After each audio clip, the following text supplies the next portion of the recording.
For the next example, you see how we have an infinite series that is centered at 3 compared to what you saw earlier for the different type of power series. You can see how we have x minus 3 that looks similar to these ones. So this is an infinite series that is centered at x equals 3. If I want to find the radius of convergence, or if I want to find the value of x for this series to be convergent, like what we've done in part A, I need the ratio test, and the limit of this ratio test should be less than 1 in order for your series to be convergent. So I'm going to set it up using a similar method with n plus 1 term, which involve this with n plus 1 over n plus 1 divided by the nth term. And the nth term here would just be the same expressions from the question itself.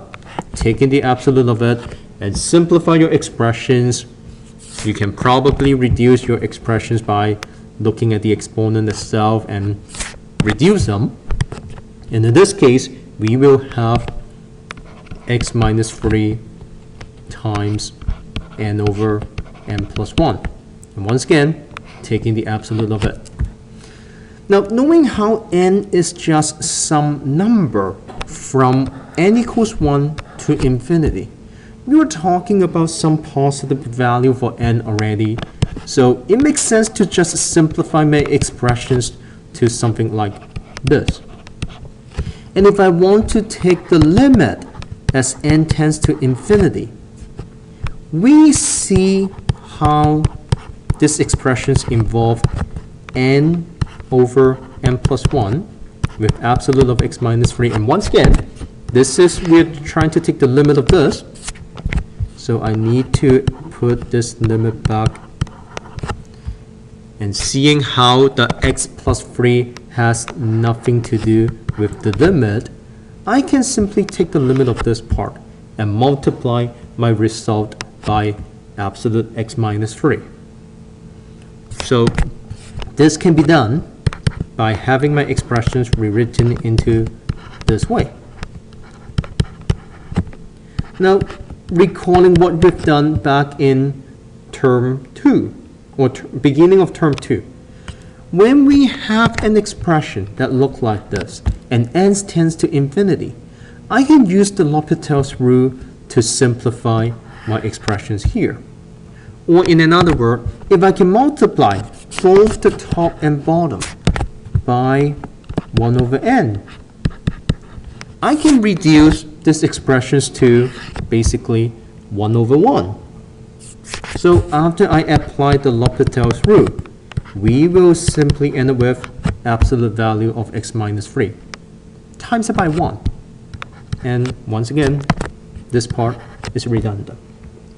So if I want my ratio test to give us a convergent series, I want this part here, or basically that part, to be less than 1.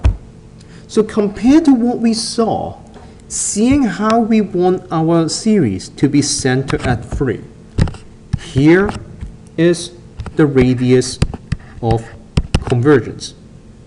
It gives us a 1.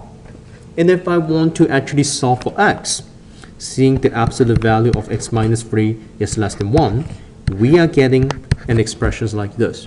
And that will give us the interval of convergence that goes anywhere from 2 to 4. But in order to check for convergence, we need to also check for the endpoints.